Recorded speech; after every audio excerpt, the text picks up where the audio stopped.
Bismillahirrahmanirrahim. Assalamualaikum warahmatullahi wabarakatuh. Alhamdulillahi rabbil alamin. Wassalatu wassalamu ala asyrafil anbiya'i wal mursalin wa ala alihi wa ashabihi ajma'in. Raditu billahi rabba wa bil islami dina wa bi Muhammadin nabiyya wa rasula. Rabbi shrah li sadri wa yassir li amri wahlul 'uqdatam min lisani yafqahu qawli.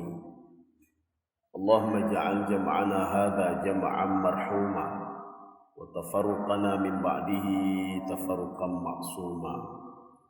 Yang saya hormati Imam Cik Masjid Baitul Kiram, Imam Rawatib, pengurus BKM, serta perangkatnya. Kemudian mungkin ada juga Pak Keciknya. Maaf, mungkin ada Pak Kecik, Tuhaput, dan perangkat kampung. Kemudian juga kepada jamaah Arafah dan semua kaum muslimin dan muslimat sekalian yang dirahmati Allah Subhanahu wa taala. Kita mungkin di dalam sejarah-sejarah itu kita melihat ada manusia purba. Budoi manusia purba. Kita akan melihat dari segi perspektif Al-Quran. Apakah Al-Quran menceritakan tentang manusia purba? Padahal di dalam Al-Quran itu, manusia pertama itu inni ja'ilun fil ardi khalifah. Itu adalah Nabi Adam alaihissalam. Bahkan di dalam hadis qudsi, ketika ada satu kelompok itu, apa kata mereka? Kita menghadap ke Abul Bashar. Abul Bashar itu bapaknya manusia. Siapa bapak manusia? Itulah Nabi Adam alaihissalam. Kalau di dalam tafsir Al-Baghawi, kalau selain manusia, khalaqallahul jan wa askanahum fil ardi. Allah menciptakan jin pertama sekali dan menjadikannya di bumi. Setelah itu baru manusia. Ini dibuktikan juga di dalam firman Allah Subhanahu wa taala, wa ma khalaqtul jinna wal ins illa liya'budun. Di situ dipertanyakan, kenapa didahulukan jin baru manusia? Karena jin duluan diciptakan dari manusia. Sekarang masalahnya manusia purba itu ada enggak? Ada enggak dikaji dalam Al-Qur'an? Sedangkan Al-Qur'an adalah ilmu yaqin. Artinya informasi dalam Al-Qur'an tidak pernah salah. Karena ilmu kan ada dua. Ada ilmu itu yang kata Imam Al-Baghawi, al-ilmu yatalaqqa al-abdu min khairihi. Ilmu yang dicari seseorang dari orang lain. Ilmu itu bisa benar dan bisa salah. Teori itu bisa benar dan bisa salah. Yang kedua, al-ilmu yatalaqqa al-abdu min rabbih. Ilmu yang diperoleh seorang itu dari Allah Subhanahu wa taala. Artinya dari Al-Qur'an, Pak. Dari Al-Qur'an kemudian langsung diajarkan oleh Allah Subhanahu wa taala. Kita membuka surah Al-Kahfi. Di sini terungkap semua siapa manusia purba sebenarnya. Kaum muslimin sedang jemaah yang dirahmati Allah.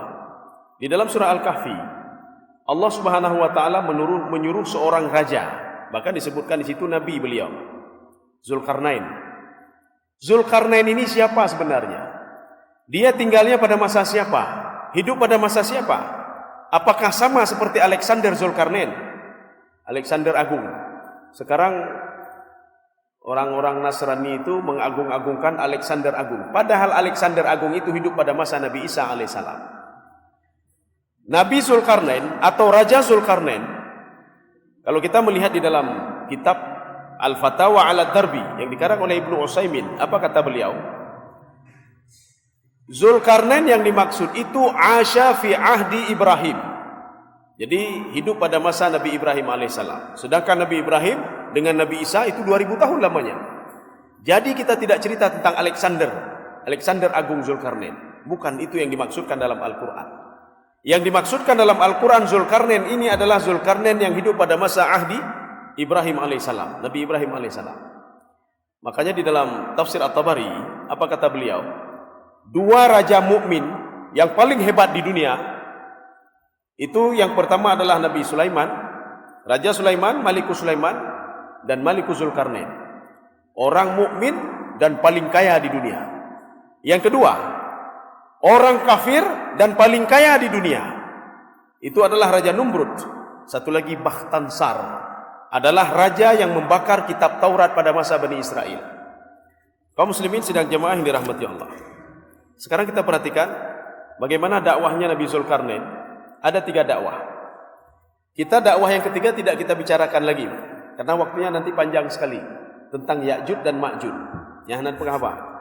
Nanti waktu-waktu yang lain. Sekarang kita dakwah yang pertama dan dakwah yang kedua. Dakwah yang pertama, Raja Zulkarnain atau Nabi Zulkarnain diperintahkan oleh Allah Subhanahu wa taala maghribas syamsi. Apa itu maghribas syamsi? Nanti akan kita lihat dakwah beliau kepada manusia purba nanti. Maghribas syamsi kalau dilihat dari segi hermeneutik, dalam ilmu hermeneutik, ini simbol ini kita melihat di dalam Taurat itu disebutkan di situ bainal al-ma'watin. Ada daerah, ada air dan tanah. Apa ini? Di dalam tafsir Ibnu Katsir, beliau mengatakan atin as-sauda. Jadi tempatnya itu tanah hitam. Artinya tanah subur. Di mana tempat itu sebenarnya? Kemudian dikaji lagi di dalam beberapa literatur tafsir. Rupanya maghribas syamsi itu adalah Samudra Pasifik. Samudra Pasifik ini dakwah pertama Nabi Zulkarnain alaihissalam. Dakwah Nabi Zulkarnain, Samudra Pasifik itu Asia, Australia, Amerika. Artinya dulu sudah pernah ditaklukkan Asia, Amerika begitu juga. Maka kalau ada yang mengatakan Columbus adalah penemu benua Amerika, bohong. Dulu sudah pernah ditemukan dan didakwahkan oleh Nabi Zulkarnain atau Raja Zulkarnain. Makanya Ainin Hamiah dulu namanya Laut Teduh, sekarang namanya Samudra Pasifik. Di situ kalau kita melihat di dalam tafsir At-Tabari, beliau mengatakan ada 12.000 kepala keluarga yang didakwahi oleh Nabi Zulkarnain. Ini kelompok moderat. Apa arti moderat?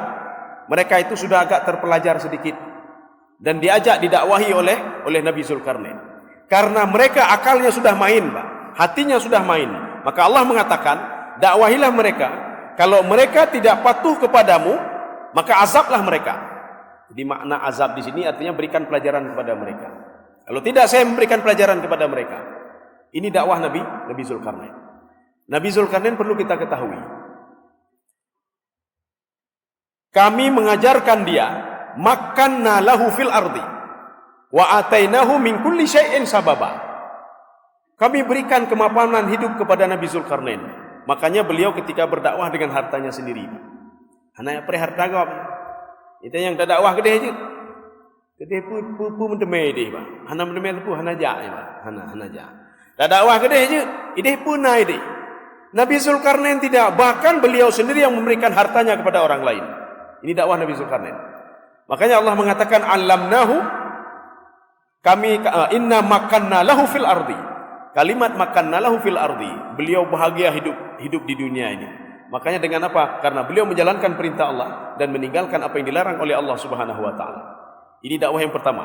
Ini tidak ada masalah ini, Pak. Ini kaum moderat. Yang didakwahi oleh Nabi Zulkarnain adalah kaum moderat. Orang yang akai, gunakan akainya, menggunakan hatinya, maka dakwahnya enak. Mereka orang terpelajar. Satu. Sekarang kelompok yang kedua. Thumma atba'a sababa. Di dalam tafsir Ibnu Abbas, itu thumma menunjukkan kepada jangka waktu yang panjang. Artinya dakwah beliau dari tempat pertama ke tempat yang kedua menempuh jarak yang panjang, yang lama. Di mana tempat itu? Di dalam Al-Quran cuma diberikan simbol saja. Matla'is syams. Kalau tadi tempat matahari terbenam, sekarang matahari terbit. Ini cuma istilah saja. Kalau di dalam kajian hermeneutik, dalam kajian semiotik, ini merupakan simbol. Simbol ini apa maksudnya? Di dalam tafsir At-Tabari, beliau memperjelas. Yang dimaksudkan dengan tempat terbitnya matahari, Nabi pernah Muhammad sallallahu alaihi wasallam marra Muhammad fi lailatul Isra. Nabi Muhammad pernah melalui tempat ini ketika Isra. Berarti tempat itu di mana? Di antara Mekah dan Palestina. Siapa yang tinggal di tempat itu? Di dalam Al-Quran disebutkan kaum yang tidak memakai pakaian, hana baje. Di situ disebutkan sitra, tidak menggunakan apa-apa. Apa maksudnya? Maka di dalam tafsir Al-Qurtubi, apa kata Imam Al-Qurtubi? Kelompok ini kaumun, satu kelompok yaskununa fil kahfi. Jadi tinggalnya di gua. Kaum tidak, kalau tadi terpelajar menyonyo hanya itu tepu, hanya itu tepu. Maka kita jangan membayangkan kaum purba itu, manusia purba adalah manusia sebelum Nabi Adam alaihissalam. Tidak ada. Al-Quran menceritakan manusia purba itu pada masa Nabi Ibrahim alaihissalam. Al-Quran menceritakan manusia purba ketika dakwahnya Raja Zulkarnain. Ini tafsir yang pertama. Yang kedua, di dalam tafsir At-Tabari juga, ini adalah satu kelompok yang tidak menggunakan pakaian dan celana. Pakaian tidak ada, apa-apa tidak ada. Idza gharabat asy-syams, idza tala'at asy-syams, kalau matahari terbit, maka mereka masuk ke dalam air. Yaghuruna fil ma'i, mereka masuk ke dalam air. Ditambah lam idu lam im. Kemudian ketika matahari itu terbenam, matahari terbenam, yatla' minal ma', mereka bangkit dari air itu dan mereka yar'a kama yar'al bahaim. Mereka berburu sebagaimana berburunya binatang. Ini yang diceritakan di dalam tafsir Al-Qurtubi. Dalam tafsir Ibnu Katsir, apa kata beliau? Ini adalah satu kelompok kaumun la syajara fiha, tidak ada pohon yudhalliluhum, tidak ada satu pohon pun yang memberikan keteduhan kepada mereka. Hana bakai wala hajar, tidak ada batu. Yang ada apa? Yang ada cuma tanah saja. Inilah kelompok kedua yang didakwahi oleh Nabi Zulkarnain. Jadi kalau ada nanti yang mengatakan manusia purba itu, maka dalam sejarah kita selalu merujuk kepada sejarah. Yang sejarah itu tidak jelas, Pak. Tidak jelas keabsahannya, apakah benar atau tidak. Menceritakan kalau masa manusia dulu itu adalah manusia purba, padahal sudah jelas dalam Al-Quran Allah mengatakan, Inni ja'ilun fil ardi khalifah. Tidak ada manusia yang pernah tinggal di bumi ini kecuali Nabi Adam alaihissalam, dan sebelumnya diperjelas dalam beberapa literatur tafsir kalau jin juga pernah tinggal di bumi ini dan mereka itu yasfikud dima, menumpahkan darah satu sama lainnya. Kaum muslimin sedang jemaah yang dirahmati Allah. Jadi ini berarti harus kita lanjut yang kedua ya, Pak. Kita lanjut aja yang ketiga ya. Dakwahnya Nabi Zulkarnain alaihissalam. Jadi artinya apa? Ini mematahkan sejarah. Mematahkan sejarah, kita lanjutkan sebentar lagi Pak. Mematahkan sejarah kalau manusia purba itu adalah manusia yang pertama. Contoh lain lagi ya, contoh lain lagi. Kita dulu pernah, kalau kita membuka sejarah, di dalam sejarah itu dikatakan gempa yang pertama terjadi di dunia adalah gempa yang terjadi di Lisabon pada tahun 1800 sekian. Padahal di dalam Al-Quran itu sudah jelas dikatakan gempa yang pertama dalam surah Al-Isra adalah gempa ketika Allah menghancurkan kaum Madian dan ketika Allah menghancurkan kaum Samud.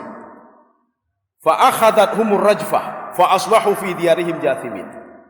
Gempa yang sangat dahsyat sekali kata Allah Subhanahu wa taala, sehingga membuat kaum Madian dan membuat kaum Samud itu hancur. Akhadathumur rajfah itu di dalam kajian Al-Furuq Al-Lughawiyah, dalam kajian bahasa kitab Al-Furuq Al-Lughawiyah, ini rajfah itu menunjukkan kepada marah. Sekali hentakan kampung itu hancur semuanya. Sekali digempakan oleh Allah, Madian hancur semuanya. Sekali dihentakkan oleh Allah, tidak ada kaum Samud yang hidup pada masa itu. Walaupun ada satu tafsir nanti yang mengatakan, ada satu orang wanita yang selamat dari azab itu, dia menceritakan kepada orang lain bagaimana dahsyatnya azab kaum Samud yang digempakan oleh Allah Subhanahu wa taala. Walaupun setelah itu dia juga meninggal dunia. Kaum muslimin sedang jemaah yang dirahmati Allah.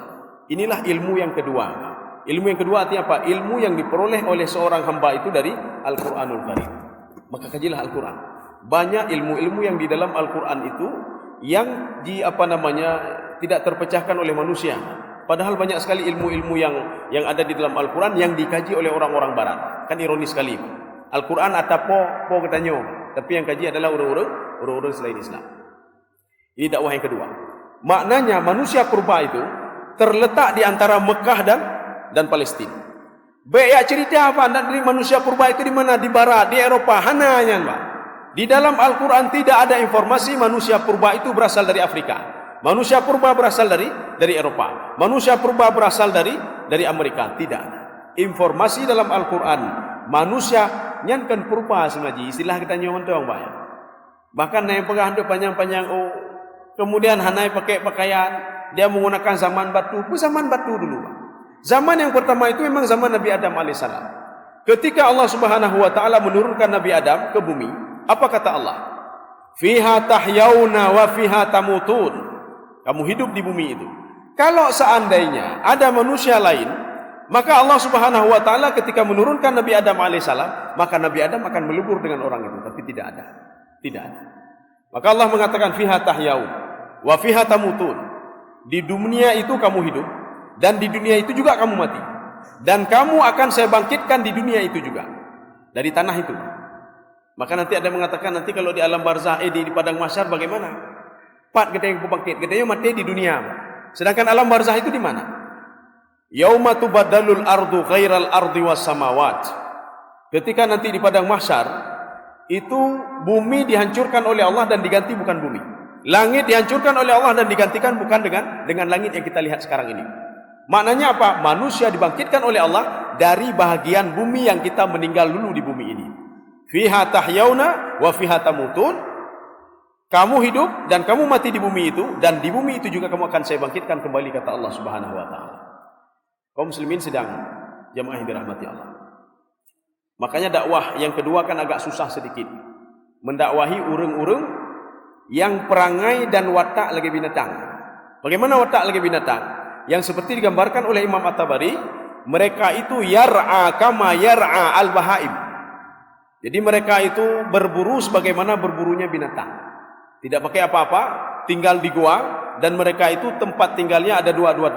Kalau dalam satu tafsir tinggalnya dua. Dalam tafsir Al-Wasit, Syekh Tantawi mengatakan yaskununa fil kahfi. Jadi kahfi itu begini. Kalau disebutkan kahfun, maka kenapa ada surah Al-Kahfi?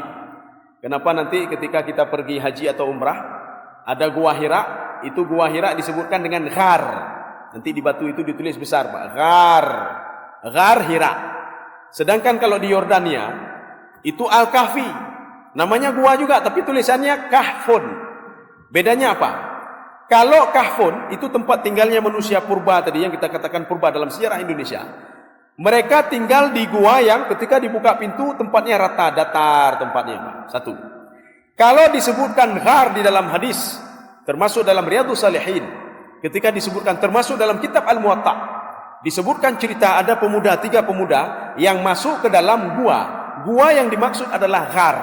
Ghar itu apa? Menyogedanyo menjak tamong dalam gua Hira. Kita akan naik dulu ke atas, kemudian akan turun ke bawah masuk ke dalam gua Hira. Makna ghar itu tempat tinggi turun ke bawah. Makanya kenapa 3 orang pemuda ketika dia terjebak di dalam ghar, bukan di dalam kahfun, Pak. Dia masuk ke dalam gua itu, kemudian ada batu yang menutupi gua. Kenapa susah dibuka? Karena guanya itu naik ke atas. Tetapi kalau kahfun tidak, kahfun itu rata. Makanya kalau di Yordania sekarang, nanti kalau ada yang pergi ke Yordania, maka singgahlah ke gua Al-Kahfi, Pak. Ashabul Kahfi. Ketika dibuka pintunya, tidak perlu kita turun ke bawah. Tetapi apa? Tempatnya datar, Pak. Inilah tempat tinggalnya kaum-kaum yang didakwahi oleh Nabi Zulkarnain alaihissalam. Maka kan susah berdakwah, ya, Pak. Menyokong ada pilih-pilih. Kita milih-milih berdakwah. Oh, tak dakwah. Umah hai tak dakwah gini. Jiu hai tak dakwah. Lam pelosok hai tak dakwah. Hai tak dakwah gini, hai depu agama, hai depu tepu, Pak. Makanya ini memberikan motivasi kepada kita. Dakwah itu di mana saja. Apakah ke kaum moderat, Pak? Orang yang intelektualnya tinggi, atau kepada kaum-kaum yang tidak tahu apa-apa, maka dakwah itu wajib. Maka kenapa Nabi Zulkarnain itu diberikan kelapangan hidup oleh Allah, diberikan kenyamanan oleh Allah Subhanahu wa taala, apapun perintah Allah dilakukan oleh Nabi Zulkarnain. Ini dakwah yang kedua. Kalau kita lihat dakwah yang kedua kan agak sulit. Yang pertama tidak sulit. Dakwah yang kedua sulit. Mendakwahi orang yang tidak bisa diajak untuk apa namanya. Tetapi tidak disuruh bunuh. Ya, namanya. Kaum yang pertama disuruh bunuh oleh Allah. Imma antu azibahum. Ya. Kalian itu kalau mereka tidak mau dengar, yupoh orangnya, Pak. Kenapa yupoh? Karena mereka punya akal untuk berpikir. Karena mereka adalah kaum moderat. Itu pun awaknya, Pak. Tetapi mereka juga melakukan maksiat. Kalau kaum yang kedua memang hanatro dakwah, maka jangan dibunuh mereka. Diberikanlah kepada mereka itu pengetahuan-pengetahuan. You purna awaknya, Pak. Menyohana ada purna awaknya, maka mereka akan menuntut kita nanti menuntut pada Allah Subhanahu wa taala. Makanya kalau di dalam surah Maryam, tidak ada seorang pun sehebat apapun dia.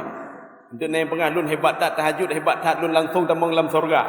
lun ibadah hebat hal lun bisa langsung tambang dalam surga. Tidak. Illa wariduha. Seorang itu tidak akan bisa masuk ke dalam surga sebelum melalui neraka.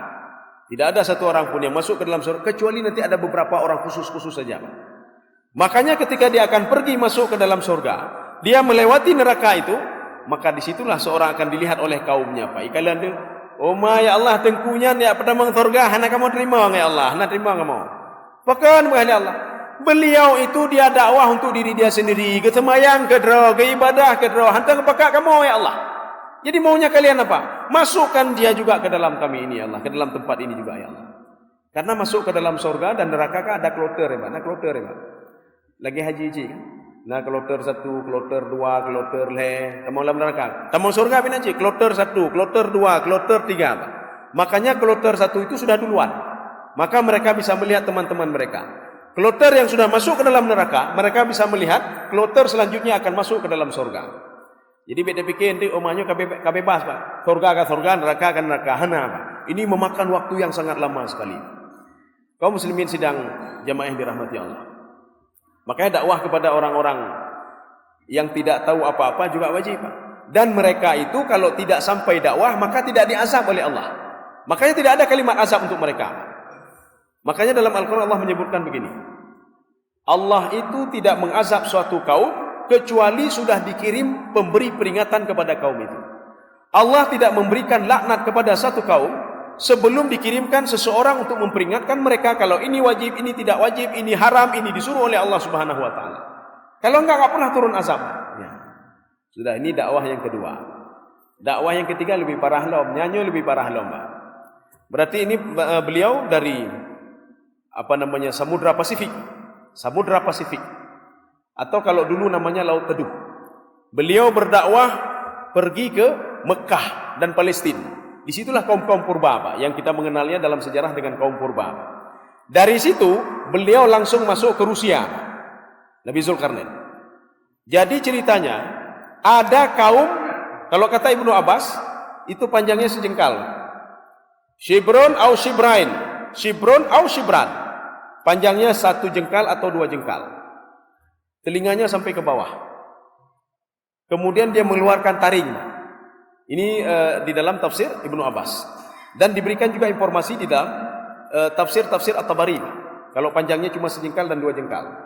Ada kelompok-kelompok yang panjang sejengkal dan 2 jengkal. Mereka tinggal di antara Azerbaijan dan Armenia. Dulu kan bagian daripada Rusia. Jadi ketika itu apa? Apa yang dialami oleh Nabi Zulkarnain? Bagaimana mendakwahinya? Mereka ini la yafqahuna qaula, tidak bisa ngomong. Ngomongnya lain. Cuma memberikan isyarat-isyarat saja. Makanya berdakwahnya lebih susah lagi. Makanya kita nyo waktu takala nurun haji pegahaba, ala panina dakwah ke urungnya. Allah panina dakwah ke urungnya hidup tepu. Kita juga berdosa. Harus juga mendakwahi mereka. Bahkan sebagian sekarang ada kelompok-kelompok jemaah tabligh, nyan naci kelompoknya kelompok yang haji pegahaba. Rupanya dakwah sudah sampai juga kepada mereka. Maknanya apa? Dulu pernah juga orang seperti ini didakwahi oleh Nabi Zulkarnain. La yafqahuna qaula, bahasanya tidak tahu, tetapi Nabi Zulkarnain memberikan bahasa isyarat. Bagaimana informasi dalam Al-Quran? Yang Al-Quran mengatakan mereka berdialog dengan Nabi Zulkarnain, berdialog dengan bahasa isyarat. Jadi bukan berdialog dengan bahasanya, tidak. Ya. Ini sama lagi urun tanyang mino. Nabi Adam ketika pertama sekali turun ke bumi, bahasa apa yang beliau gunakan? Apakah bahasa Arab atau bukan? Kemudian bahasa Arab itu kapan permulaannya nih? Kemudian ketika di surganya berbahasa katanya. Berbahasa Arab atau bahasa lain? Bahkan nanti do bapak ke pengah malu mino umasa. Lun haji bahasa Arab kita penjara ni, dah mau surga lun. Dah mau surga. Nyupat naleh bahasa Arab le. Yo lun hande dah mau surga ni. Pak jan bek ni fikir ibadah ni fikir le bukan lu.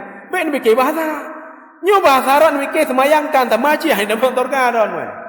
Nyo ni pegat mati bahasa Arab bah hande mau surga ji. Nyan bahasanya je kedrau ni bah. Nyan je kedrau ji. Sebagaimana ada kekhawatiran sahabat mendatangi Rasulullah. Ya Rasulullah, ketika Rasulullah mengatakan nanti di padang mahsyar ada umatku kata Rasulullah, kenapa kalian pegang umat lain, Pak? Umatku kata Rasulullah berjalan dengan tangannya. Sehingga sahabat bertanya, kaifa yamshi ala aidihim? Bagaimana berjalan dengan tangannya? Dijawab oleh Rasulullah, wahai sahabatku, kalau Allah Subhanahu wa taala ketika kalian baru lahir mampu menjalankan kalian di atas kaki kalian, begitu juga Allah mampu untuk menjalankan kalian di atas tangan kalian, kata Nabi Muhammad sallallahu alaihi wasallam. Maka hana perlu ragu. Nyoki bahan bahasa tajid nomor bahasa hana perlu ragu. Yang perlu aja pun gini gedanya pun patuh dan taat pada Allah jangan dong lepas. Karena di dalam tafsir Jalalain kata beliau, hidup ini punya visi misi. Be rugo dah udip dalam dunia. Be udip dalam dunia pun ada yang pun dalam dunia. Abe teman yang tebo duk kedai kopi, duk inam peh tem ina. Abe hanjak lom kanto, wow kanto, lom bedah lom mano lom lagi. Apakah hidup seperti itu? Kalau hidup seperti itu tidak apa jauh dengan lagi lemu pak. Itamong lamu ipa jumpa ni tebit lom minta leh pupui minta tegoi balik lom ipa mano lom. Tak jauh beda seperti itu. Maka kata Imam Jalalain, kita punya dua visi. Jadi kita punya visi. Hidup ini punya visi, punya tujuan. Dan kita bukan hidup begitu saja. Bukan hidup kita hidup tak kim setelah itu menunggu mati. Tidak. Apa visi misinya? Cuma dua. Al-amru wan nahyu. Jalankan seluruh perintah Allah. Bagaimana caranya? Tak baca Al-Quran. Nyo perintah Allah nak tepu ke perintah Allah pekan hantan tak baca Al-Quran. Kita tidak tahu perintah Allah pekan hantan tak baca hadis. Kita tidak tahu apa yang dilarang oleh Allah hantan tak baca Al-Quran. Katanya hana tepu apa yang dilarang oleh Allah hantan tak baca hadis katanya Pak. Lale dah pakai tepi drawing Pak. Lale karu sama-sama drawing Pak. Makanya mungkin ini sebagai satu wadah ini Pak. Kita salat subuh berjamaah rame-rame Pak untuk mempersatukan visi misi. Artinya apa? Kita juga masuk dalam surga kan sendiri-sendiri. Kita masuk juga secara berjamaah. Makanya orang-orang mukmin itu bisa menolong mukmin yang lain untuk bisa terlepas dari neraka dan masuk ke dalam surga. Bisa saja nanti Pak. Sebagian dari kita itu menolong sebagian yang lain Pak. Ya Allah nyan jamaah Arafah lo ni Allah. Lo nak lo ikut cik kena ni Allah. Ya Allah nyan jamaah pengajian lo ni Allah. Saya tidak rida kalau dia engkau masukkan ke dalam neraka ya Allah. Bagaimana maunya? Dia juga masuk ke dalam surga bersama kami ya Allah. Jangankan seperti ini. Ada dalam sebuah hadis juga. Jadi dalam sebuah hadis disebutkan begini. Ketika di dalam sebuah kelompok ada pengajian Al-Quran, ada pengajian tentang agama, maka malaikat datang di atasnya dan mengepakkan sayapnya. Kemudian terus datang malaikat lain mengepakkan sayapnya lagi sampai ke langit. Dan malaikat ini melaporkan kepada Allah Subhanahu wa taala. Rupanya, ya sebelum melapor, ada seorang pemuda, dia dari luar lari tergopoh-gopoh, masuk ke dalam masjid, dia duduk di masjid. Teruk masjid dengar ni, rupanya ada beberapa hal. Bisa saja bisa saja dia ingin cari kenyamanan dalam masjid. Umai luar tu get duduk dalam masjid. Mata duduk dengar, kan dia dengar ceramah, dengar. Duduk. Naci yang minta kenyamanan, umai luar tu mino nasi umai nyaman gini. Bahkan gemai bantai dengar, mangat dengar. Ketika itu malaikat melapor kepada Allah. Ya Allah, di bumi ada satu kelompok yang mereka itu yazkurunak. Dia mengingat kamu ya Allah. Apa kata Allah Subhanahu wa taala? Demi saya bersumpah kata Allah Subhanahu wa taala. Itu mereka itu. Ya Allah sebelumnya bertanya, apakah mereka melihatku? Tidak ya Allah. Mereka tidak melihatku. Apa jawab malaikat? Tidak melihat saja seperti itu. Apalagi melihatmu ya Allah. Maka ibadahnya lebih dahsyat lagi. Apa kata Allah Subhanahu wa taala? Wahai malaikatku, kalian sebagai saksi. Dosa-dosa mereka saya ampuni, kata Allah Subhanahu wa taala. Malaikat protes. Tetapi ya Allah tidak untuk satu orang pemuda ya Allah. Nah terakhir nih temang tidak pemuda itu ini yang tengah. Nyan kan ya dengarnya, kan ya minta pengetahuan agama. Saya tidak setuju kalau dia dimasukkan dalam kelompok itu. Tidak kata Allah, wa huwa minhum. Dia termasuk kelompok mereka juga yang saya ampuni kata Allah Subhanahu wa taala. Belum katanya tak duduk sama-sama, tak mengkaji sama-sama, tak ibadah sama-sama, tak berbuat sama-sama. Masuk surga juga bersama-sama. Kaum muslimin sidang jamaah yang dirahmati Allah. Jadi makanya kelompok ini kelompok urun panduk-panduk, Pak, urun panduk-panduk, ya, Pak. Ini kalau di dalam tafsir Ibnu Arabi, apa kata Ibnu Arabi? Ini Ya'jud Ma'jud, ya namanya Ya'jud Ma'jud. Pernah dua boh, Ya'jud habah Ma'jud habah. Ya'jud Ma'jud di dalam tafsir Zamakhsyari ini berasal dari kalimat ajij. Ajja ya'uju, ajij. Ya'jud Ma'jud, ya sama ya, Pak. Ya'jud dia atau Ma'jud sama. Makna ajij urang bagah bengeh, urang bagah emosi. Maka menyona urang bagah bengeh, urang bagah emosi tidak jauh beda dengan Ya'juj Ma'juj. Ya. Yang cukup emosi, Ya'juj Ma'juj kau. Nyo kan lun bagah Pak Ibnu Arabi. Kata Ibnu Arabi, Ya'juj Ma'juj itu menunjukkan kepada al-akhlaq ar-radha'il. Akhlak yang tercela, bukan personalnya, tidak. Menurut Ibnu Arabi, hana Ya'juj Ma'juj yang ditutup oleh tunyan hananya, bukan personal, tidak. Tetapi ayat itu menunjukkan kepada naureng pada zaman itu akhlak bobrok akhlaknya seperti Ya'juj Ma'juj. Jadi bukan personal Ya'juj Ma'juj, tidak. Ini perbedaan penafsiran saja. Kenapa? Ibnu Arabi lebih condong kepada itu. Kenapa? Karena beliau adalah salah seorang penafsir tasawuf. Beliau melihat Al-Quran dari segi tasawuf. Maka Ya'juj Ma'juj itu beliau katakan apa? Ya'juj Ma'juj jino naci. Beda fikir itih jaman hana, kata beliau Ibnu Arabi. Ya'juj Ma'juj itu setiap zaman ada Ya'juj Ma'juj. Orang bagah bengih, bagah emosi, menghukum begini, diktator yang ke Ya'juj Ma'juj. Membunuh orang lain yang ke Ya'juj Ma'juj. Maka jangan menunjuk zaman Ya'juj Ma'juj pada zaman Nabi Zulkarnain. Hana truk jino pina Ya'juj dan Ma'juj. Kemudian kelompok lain melapor kepada Nabi Zulkarnain. Wahai Nabi Zulkarnain, menyoek no tulung kamu, tapi dalam bahasa isyarat. Kenapa? Ini kelompok yang tidak bisa berbahasa dengan baik. Mereka tidak bisa bahasa. Maknanya apa? Hana truk dakwah, hana truk apa? Maka mereka saling membunuh satu sama lainnya. Ketika itu mereka dapat laporan dari masyarakat yang didakwahinya. Wahai Nabi Zulkarnain, kami setiap hari diserang oleh Ya'juj Ma'juj.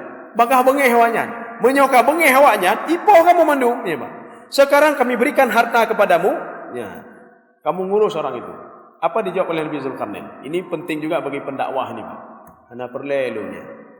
Hana yum, maksudnya yum lun kan yumnyan ke lun napeng kedro, kata Nabi Zulkarnain. Pak, saya punya duit sini. Bahkan saya akan kasih duit kepada kalian. Nyan pendakwah yang ayu. Nyo tanya ngelai, Pak, tanya ngelai. Kedih padung. Ya, padung renyo kedih, Pak. Tanya ngelai, Pak. Nyo kedih padung? Oh, hanaja. Nabi Zulkarnain hartanya sendiri untuk berdakwah, Pak. Dia dakwahi sendiri dengan hartanya, Pak. Hanek dayang ini dari berapa, ini berapa, hanek dayang, Pak. Maka beliau itu berdakwah itu dengan dirinya dan hartanya. Nyo katanya zaman jino hai ke, Pak. Hantanggung ni, Pak.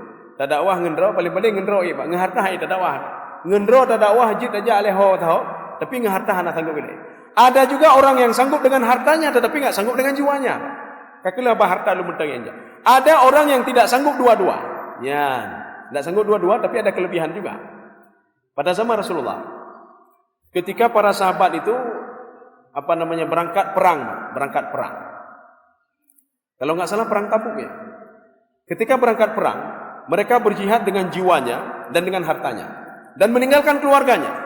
Bagaimana berjihad dengan jiwa? Mereka latihan dan lain sebagainya dan resikonya apa? Kematian, meninggal dunia. Harta begitu juga. Habis hartanya untuk berdakwah. Akhirnya mereka puas sekali. Kenapa? Karena sudah berjihad dengan dirinya dan hartanya. Ketika itu Rasulullah SAW berdiri di depan mereka. Wahai sahabatku, ada seseorang yang berada di Madinah. Sekarang berada di Madinah, kata Rasulullah. Dia tidak berjihad dengan hartanya. Dia tidak berjihad dengan jiwanya. Dia tidak meninggalkan keluarganya. Tapi pahalanya sama seperti pahala kalian. Sahabat bengeh apa? Ya Rasulullah, wah jadi pertama ya Rasulullah. Kamu terbit dari rumah, kamu tinggal anak, kamu tinggal. Harta kamu jiwa kamu resiko kematian ya Rasulullah. Kok bisa sama pahalanya? Apa kata Rasulullah? Karena dia memang tidak bisa pergi, Pak. Jiwa tidak mendukung, harta tidak mendukung, tapi niatnya luar biasa dalam hatinya. Niat rupanya, Pak. Niat saja bisa mengalahkan orang tadi, Pak. Kita contoh lain. Di dalam kitab Ihya Ulumuddin punya Imam Al-Ghazali. Laki-laki itu ada 4 kata Rasulullah. Yang pertama, laki-laki yang diberikan harta dan ilmu oleh Allah. Hartana ilmena. Kemudian apa? Dia mempergunakan hartanya sesuai dengan ilmunya. Ya jo kena, jo masjid, ya untuk sedekah kena, kemudian dia wakaf kedih sesuai dengan ilmunya. Ilmunya mengatakan kalau kamu wakaf, kamu bersedekah, akan kamu ketemukan nanti akan dibalas oleh Allah sesuai dengan ilmunya. Orang yang pertama. Orang yang kedua, hana tapu kaya. Ilmetan taputan, hartatan. Tetapi dia mengatakan dalam hatinya. Ini hadis Rasulullah. Rasulullah enggak pernah bohong. Kata dia, ya Allah, menyolonju lagi tipulan ya Allah, le harta lo ya Allah, dan le ilme lagi tipulan ya Allah. Saya akan berbuat seperti sipulan lakukan ya Allah. Apa kata Rasulullah? Pahala mereka sama pahala yang baik, pahala sama. Maka katanya baik kueh ke gak, baik dengki ke gak, Pak. Gak watele harta, ya itu mencium ke gak, ya. Wategok na jabatan, ya korupsi ya. Ya cok ada kok. Nyan kan menyuhana kong kali kau hana je lagi yang. Maka hana mendeme pahala tu dia. Maka kalau kita seandainya hana kau ke kau, hana dengki ke kau pak. Ketika kau hijau harta, ya Allah lun muhut lagi tipulan ini. Menyuhana harta, lun muterdekah ya Allah lagi tipulan muterdekah ya Allah. Sesuai dengan ilmunya. Maka Rasulullah mengatakan pahalanya sama fi haddin sawa, kata Rasulullah. Laki-laki yang ketiga, dia diberikan harta oleh Allah Subhanahu wa taala, cukup jai harta, tetapi tidak diberikan ilmu, dia bodoh. Sehingga mempergunakan hartanya pada hal-hal yang haram. Ya jo kena, ya bantu rumah judi, ya bantunya, lepo pun bantu yang pak, ya bantu maksiat dan lain sebagainya. Ini orang ketiga. Dilihat oleh orang yang keempat. Apa kata orang yang keempat? Ya Allah, seandainya saya diberikan harta seperti itu, ya Allah, saya akan berbuat seperti dia, ya Allah. Lum pegat tempat maksiat, lum pegatnya, lum pegatnya, padahal dia tidak punya apa-apa, tapi dosanya sama, kata Rasulullah sallallahu alaihi wasallam. Maka jika dia menyuhana ataupun nit mentang mak nit lah mati. Tapi nit baik nit yang pun, baik nit yang kedua, itu niat yang ketiga dan keempat. Kalau niat yang pertama, hana mendeme tepu, tepu dah mendeme, Pak. Kalau niat yang kedua, tepu dah mendeme je, Pak. Harus niat level ketiga dan keempat. Ini sedikit kita lencengkan cerita ini ke niat dulu, Pak. Ya. Ada kelanjut boleh. Ya. Hati-hati, Pak. Ini artinya kalau yang ketiga tidak habis, tidak ada masalah, Pak. Karena kita sudah janji yang ketiga tadi tidak kita ceritakan dulu yang ketiga. Ya. Tapi sudah kita ceritakan sedikit ya. Imam Al-Ghazali mengatakan, amalul qalbi fihi darajat. Ibadah hati itu, niat hati itu, dia ada level. Level yang pertama, hana mendeme apa katanya. Bagaimana level yang pertama? Namanya hadithun nafsi. Bisikan-bisikan. Sedang duduk, ya Pak. Nah yang bisi-bisi, Pak. Yang bisi ini kalau kata Imam Ghazali itu ada dua, Pak. Menyokong iblis syaitan. Menyokong iblis syaitan itu para malaikat. Iblis kita yang hai ni cuat agop, ni cuat agop. Yang bisikan-bisikan. Ada juga bisikan, hai untuk malam nak sembahyang tahajud tu. Untuk malam nak bersedekah, bisikan-bisikan, Pak. Bisikan ini Imam Ghazali mengatakan tidak dikira niat. Walaupun teruk dalam hati, Pak. You sembahyang tahajud. Oh, teruk dalam hati. Orang terdengar mana, Pak? Ini hanya kira. Tidak dikira pahala oleh Allah. Yang kedua, muyulun nafsi. Jiwa ini menerima bisikan tadi, Pak. Hai nak sembahyang tahajud tu. Oh, nyocit tu. Nyan, Pak. Kalimat nyocit, ocit tidak diberikan pahala oleh Allah. Ketika seseorang itu dia bersedekah dengan hartanya, tak kala. Ayo cik lagi ana. Hana ke pahala, Pak. Hana mendeme apa? Nyan, tiga. Yang ketiga, ini baru dapat pahala, Pak. Al-i'tiqadu fin nafsi. Hati ini sudah beriktikad dia, Pak. Ya Allah, nyo betul-betul lo menyona harta lagi tipulan lo bantu anak yatim ya Allah. Lang hati, Pak, tapi kadakun. Menyodakannya karya aja, Pak. Hana peleka je. Makanya ini ibadah hati kan, kita ngomong ibadah hati, Pak. Bukan ngomong ibadah jawarih kita. Maka dalam hati dia, oh my Allah, lun beriktikad ya Allah. Untuk malam lun berdoa tahajud ya Allah. Nyat, iktikad masih, Pak, level 3. Level yang keempat, al-azmu alal fi'li. Dia sudah beriktikad penuh 100% untuk melakukan hal itu. Kita contoh. Tadi sudah dibisi, hai berdoa tahajud, bro. Jiwanya sudah cenderung, oh ya cik. Kemudian dia yakin, ngan tembayang tahajud lun akan tenang. Ngan tembayang tahajud lun melapor mandu mbak Allah. Yang keempat, al-azmu alal fi'li. Dia sudah beriktikad untuk melakukan. Bagaimana caranya? Untuk iwudu untuk malam kali ke bersiap iwudu, Pak. Nyo untuk wudu untuk malam. Nyo tak semayang tino, nyo katino, tak berdoa tahajud untuk malam pos sekian. Sudah dia setel semua. Tapi dia meninggal dunia. Maka pahala dia tahajud sudah dapat. Maka jika katanya ini yang ketika kita tinggalkan saja lah. Panjang tak cerita aja lepas. Kita tinggalkan saja. Makanya kita kembali ke cerita tadi ya. Kita kembali ke tadi lagi. Di dalam berdakwah itu, beda pilih-pilih. Maka Nabi Zulkarnain, beliau berdakwah, kaum moderat juga didakwahi oleh beliau. Dan kaum yang tidak dapat natruk dakwah didakwahi juga oleh beliau. Inilah yang kita kenal di dalam sejarah dengan manusia purba. Ya, manusia purba. Ini sebatas ini manusia saja. Ada yang mengatakan manusia purbanya bino-bino, imajinasi mereka. Mereka berimajinasi kalau manusia purba itu begini-begini dan tidak punya landasan sama sekali. Maka kenapa orang barat sekarang itu sedang mengincar-incar Al-Quran menjadi sebagai pusat kajian Al-Quran itu. Al-Quran sebagai pusat kajian. Bisa kita lihat di Korea Selatan, itu sedang mengkaji Al-Quran juga mereka. Ketika diwawancara, ada salah satu majalah televisi Al Jazeera, ditanya, kenapa kalian belajar bahasa Arab? Kami ingin mengkaji isi Al-Quran, rupanya ilmunya banyak sekali dalam Al-Quran ini. Kemudian di Australia juga demikian. Australia ada pusat kajian Timur Tengah. Di situ mengkaji juga tentang Al-Quranul Karim, mengkaji tentang keislaman. Gedenya katinggai Pak. Gedenya bak kulit mendang kan pep-pep ni Pak. Kan mendawa ni sama-sama roh mendawanya bak kulit mendang bak golom tai siji Pak. Golom athon. Mendawa gok kah kau bulun gede. Mereka mengkaji Al-Quran, mencari ini. Mereka sudah sampai ke At-Tariq, bulan yang mengetuk-ngetuk yang digambarkan dalam Al-Quran. Was-sama'i wat-tariq, an-najmus tsaqib. Mereka sudah dapat informasi di bulan kalau an-najmus tsaqib itu ada. Kita masih sekedar mendengar di dalam Al-Quranul Karim. Tapi walaupun mendengar saja, Al-Quran adalah ilmu yakin. Informasi dalam Al-Quran tidak perlu ragu. Al-Quran memberitahukan manusia pertama sekali adalah Nabi Adam AS, bukan manusia purba yang seperti kita gambarkan dalam sejarah selama ini. Manusia purba, na dinosaurus, nanyo, bolehnya nih Pak. Ada manusia yang memang ada dulu. Pada zaman Nabi Adam kan tingginya kan luar biasa tinggi beliau. Kemudian setelah Nabi Adam kan begitu juga.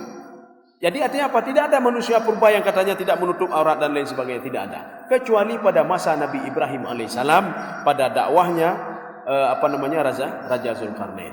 Maka sebenarnya intinya kita kembali lagi kepada Al-Quran.